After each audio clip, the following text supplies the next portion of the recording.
The 7 levels of nicotine addiction. I started smoking when I was 13. After a while, I started vaping. This video is somewhat lighthearted, but seriously, do not start smoking or vaping. The 7 levels of nicotine addiction. So let's jump right into this. So you're chilling at school, you go to the bathroom, and you see a couple of guys in there, you know, hitting some vapes or something. Hitting a 6% Nick puff bar? A 6% puff? What flav? Strawberry Raz? Oh, hit me. And one of them walks up to you like, hey, yo, bro, you want to rip this shit? Now, if you're anything like Say me, no.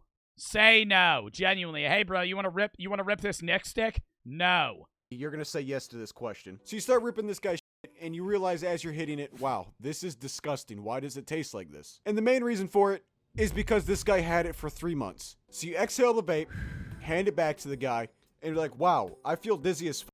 Who would like this? And as you say that to yourself, you're like, damn, I kind of like this. Congratulations, you have gone through the steps of stage 1. So eventually, you're going to work up the courage to buy your own vape. Whether it be at a vape shop, or somebody selling it to you. Now, the very moment you get your hands on a vape, you immediately go straight to stage 2. So now that you got your vape, you're chilling in your room, and you decide to take a hit of your vape. In case if you never vaped or smoked before, I don't get vaping, though. Like, I really don't get it. Like, vaping, Nick, dude, you're not getting high. Like, you're just hitting it. Like, you might get, like, a 10-second Nick high. Like, I've never understood that. Like, it's not like you're vaping THC or you're, like, smoking weed or some shit. Like, you're hitting a Nick stick that tastes good, and then you might have, like, maybe a weird, like dizziness. And then you do it again in 10 seconds. And then you do it again in a minute. And then you do it again in 10 minutes. And then you do it again in 10 minutes. And then you do it again 5 more times. And then you just keep doing it the whole day. And the bullshit cycle continues. So now that you're casually filling your lungs up with aerosol every 10 minutes. Yes, it's aerosol. It's honestly disgusting that some of these vape companies had us thinking it was water vapor. With all that said and done, you are now moving on to stage 3.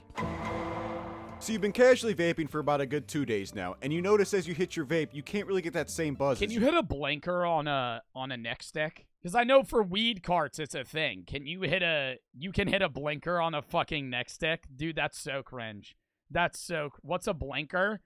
A blinker is normally on, like, the battery of a dab cart, and it's when you hit it for so long that the battery shuts off because it's overheating. A lot of people do that because it's cool.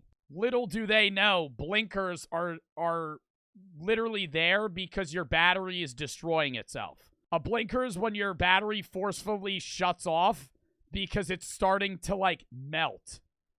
And so when you hit blinkers a lot on THC carts, you start inhaling metal. And people don't know that. Oh, let me hit a blinky real quick. Yeah, let you hit a blinky and inhale aluminum. Don't hit blinkers. Well, number 1, don't smoke unless it's legal in your state and you're of age. Number 2, don't hit a blinker ever. Because, not like 1, whatever, right? But, like, at that point, no. If you keep doing it, it'll ruin your car, and then you'll start inhaling metal. Likely lead you to hit your vape more. That way you can get that same buzz again. And during this time, your vape will probably die. And you have 2 choices in the matter. Either you get another vape, and then they start fiending. And then you see them, it's like a lost puppy.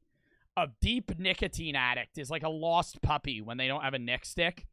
They're like asking around manically, like, where does anybody have one? Can I please tap that? And when I have another one, I'll let you tap mine. Bro, please, 1 hit, 1 rep, one or 2 reps, man, please. It's not even like dude, when I'm going to college parties, people will ask for like a dab cart, but they're not like fiending. Dude, when you see somebody ask for a fucking Nick stick, that shit's like, oh my god, depressing. Like, holy shit. And then they get another one, then they have to ask for... Dude, I remember when I was in high school and there was kids that are addicted to nicotine and had no jobs, they would ask people for money for Nick sticks. Like, imagine going into debt to buy nicotine. Wow.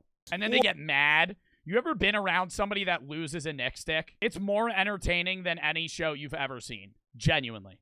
Like they have 1 Nick stick and they lose it. It is the most entertaining thing you will ever... Where is it? They start fucking flipping couch cushions. Bro, like 30 minutes too. They'll just be scouring the room for it. Like under couch cushions, they'll pick up the couch. They'll start asking you to empty your pockets and shit. They're like panicking. I'm like, bro, this costs like $5. Like you could get another one. No, man, no, this one was guava. No, man, and they start freaking out. They get angry. They get mad. Or you're already seeing the cycle and decide to quit vaping. This is the stage that will decide if you have an addiction. Now, assuming that you're $25, bro, a Nick stick is $25. See, I don't even know how much a Nick stick is, because I don't fucking buy Nick.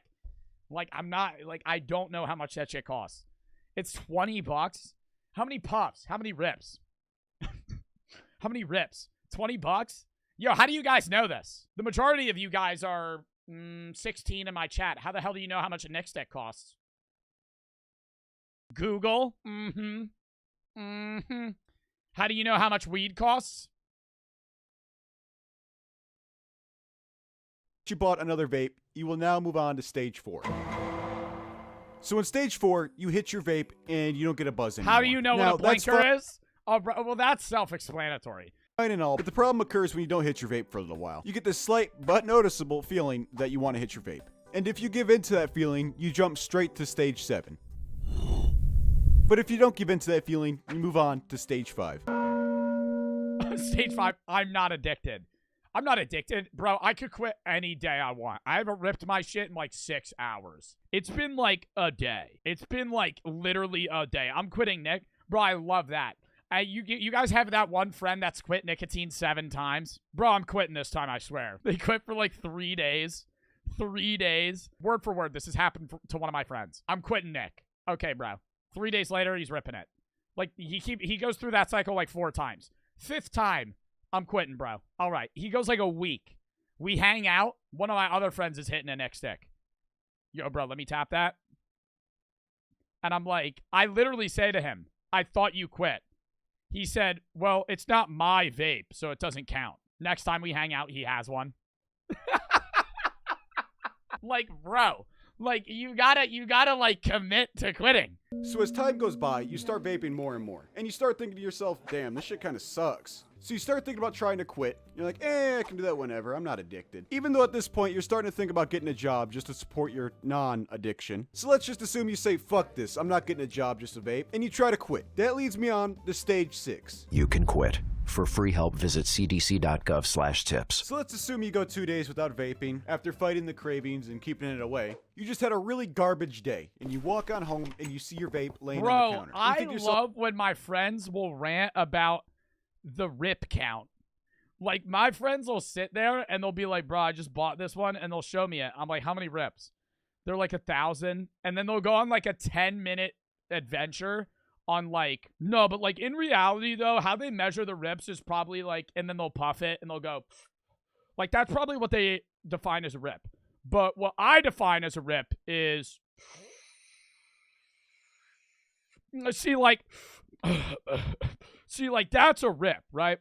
So, like, in reality, like, how many rips I'm actually getting comparable to how many rips that it says, realistically, I would say I'm probably going to get around 257. I have counted a few times. Sometimes it fluctuates. You know, there's a plus or minus of about maybe 50 or so, but that's just the factory disassembly on probably when they're putting the juice in. But I would genuinely say that this is maybe 250 max. Oh, damn, it's been a whole 2 days. I can get buzzed as fuck if I just hit that right now. And the moment you pick up and hit that vape, you're right on back to stage 2. But for the very few people that and then they have, like, tastes, right? It's like alcohol. Like, it's like their favorite alcohol, but it'll be like what favorite brand nicotine vape they get. Because it's like all disposable shit. It's not like Juul anymore when I was like a sophomore in high school. It's like all the disposable shit. So they'll be like, yeah, I had to settle for the Kangs this time, but, you know, last time I actually got the Puff Bar. And then they'll rant about, like, the flavors and, like, the flavor profiles. I'm like, oh, Jesus Christ. Like, what are you, a connoisseur? Fight that urge. Sadly, it's not over with. Every time you have a stressful or shitty day, you always think about it. You just think, oh, I can go buy a pack of cigarettes and relieve that stress, or I can go buy a vape and relieve that stress. If you can fight that urge, you have successfully quit vaping or smoking. But unfortunately, for a lot of us, myself included, you have to have a really good mentality. I got a cake bar. I don't hit it all the time. Last time was Wednesday. Cake bars are weed bars. Yo, don't buy cake bars. 90% of cake bars are fucking fake. You're going to be moving on to stage 7. more than you ever have before. And the problem with stage 7 is you just don't care. You've tried quitting, you can't do it. You're just accepting the fact that you're addicted now. Now, once you start actually seeing some of the side effects, you might actually start trying to quit again. But for a lot of us, it just seems like a waste of time. What the hell did some that of the side say? effects, Long-term side effects of vaping. Nicotine addiction. No shit. Severe lung injury, seizures. Cryptogenic organizing pneumonia. Popcorn lung, strokes, heart attacks. Holy fuck. might actually start trying to quit again. But for a lot of us, it just seems like a waste of time. You spend $1,000, maybe even $2,000 every year on something that you don't enjoy and something that you wish you never started. See, I find that fascinating. $2,000 a year on fucking Nick sticks. What? Because you think about it, even if they buy one a week, that's still $1,000. And most people are buying one every other day. That is the vicious cycle of nicotine addiction. Hi, I'm legit. If you enjoyed my... That was a good-ass fucking video. I genuinely like that video. That was a short-ass video, too. All right. Next video!